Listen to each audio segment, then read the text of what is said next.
کہ وہ زندگی جو بے بندگی ہو وہ شرمندگی ہوتی ہے. مشہور جملہ ہے، زندگی بے بندگی شرمندگی. اس لیے کہ انسان جو عبد ہے بندہ ہے، وہ کس طرح سے یہ تصور کر سکتا ہے کہ میں اپنے پروردگار کے علاوہ کسی اور کی رضا چاہنے کے لیے کوئی عمل کروں. جو بھی وہ کرتا ہے وہ سب سے پہلے اپنے پروردگار کو اپنے مد نظر قرار دیتا ہے، ملحوظ خاطر قرار دیتا ہے، اور اس طرح سے کرتا ہے عبدیت کی وہ منزل کے جہاں پر انسان اپنے پروردگار کو اس طرح سے سمجھے کہ وہ میرے سامنے ہے، میں اسے دیکھ رہا ہوں. ایسی عبادت چشم قلب سے دیکھے، نگاہ معرفت سے دیکھے، چشم بصیرت سے دیکھے، وہ اللہ کہ جس کے سامنے میں نے سر جھکایا ہے وہ کون ہے، اور جس کے لیے میں کہہ رہا ہوں ایاک نعبد، ہم صرف تیری ہی عبادت کرتے ہیں. وہ کون ہے؟ اس کی معرفت حاصل کرنی چاہیے، اسے جاننا چاہیے، اسے پہچاننا چاہیے. اسی لیے تو مولا کائنات نے نہج البلاغہ میں پہلے ہی خطبے میں ارشاد فرمایا اول الدین معرفتہ، دین کی پہلی منزل رب کی پہچان ہے، اللہ کی معرفت ہے. اول الدین معرفتہ وکمال معرفتہ التصدیق بہ. یہ نہج البلاغہ کا وہ پہلا خطبہ ہے جس میں اس سچے اور حقیقی عبد نے اپنے سچے اور حقیقی معبود کی تعریف کی ہے. میں کہا کرتا ہوں کہ امام علی علیہ السلام جیسا عبد بندہ خدا یہ کہہ سکتا ہے کہ اے پروردگار میرے لیے سب سے بڑی عزت یہ ہے کہ میں تیرا بندہ ہوں. کیوں ایسا نہ ہوتا؟ آخر علی نبی کی گود کا پروردہ تھا، وہ شخصیت کے جسے کائنات میں اللہ کے بعد سب سے بڑا مقام حاصل ہے، وہ علی کی مربی شخصیت ہے. اس نے ابو طالب علیہ السلام کے لال کو اپنی آغوش میں پالا، علم دیا، معرفت سکھائی، حکمت سکھائی. تبھی تو کہا تھا انا مدینۃ العلم وعلی بابھا، میں علم کا شہر ہوں اور علی اس کا دروازہ ہے. انا دار الحکمت وعلی بابھا، میں حکمت کا دروازہ ہوں، دانائی کا گھر ہوں، دار ہوں، گھر ہوں.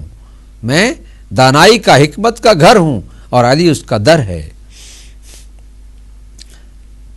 تو یہاں پر یہ کہتے ہوئے مجھے عبدیت کے مقامات و منازل کی طرف اشارہ کرنا مقصود ہے کہ ایاک نعبد میں جب کوئی عبد یہ کہتا ہے، یہ ورد زبان کرتا ہے کہ ہم صرف تیری عبادت کرتے ہیں، تو اس کا مطلب اور معنی یہ ہوتا ہے کہ ہم پہلی بات تو یہ ہے کہ تیرے سوا کسی کی عبادت نہیں کرتے، اور جب تیری عبادت کرتے ہیں تو بس تیری ہی عبادت کرتے ہیں. عبادت کرتے ہیں زندگی کے ہر لمحے میں، ہر مرحلے میں، ہر مقام پر، ہر قدم پر، ہر شے میں تیری عبادت کرتے ہیں. ہم تیرے عبد ہیں، تو ہمارا معبود ہے. ہم تیرے بندے ہیں، تو ہمارا مولا ہے. وہ مولا کل، وہ پوری کائنات کا آقا، وہ پوری کائنات کا مالک، جس کے سامنے سجدہ کرتے ہوئے عابد عبادت گزار احساس عظمت کرتا ہے کہ میں اس کے بغیر تو کسی کے سامنے سر ہی نہیں جھکاتا، میں اس کے بغیر تو کسی کی عبادت ہی نہیں کرتا، میں اس کے بغیر تو کسی کو اس لائق ہی نہیں سمجھتا کہ اس کے سامنے اپنی جبین جھکا دوں۔ میری جبین جھکتی ہے، میری پیشانی جھکتی ہے، تو اسی چوکھٹ پر کہ جو اس لائق ہے کہ اس پہ میری پیشانی جھک جائے۔ جب انسان تصور کرتا ہے اپنے پروردگار کا، جب انسان ذہن میں لاتا ہے کہ میں کس کے سامنے جا رہا ہوں،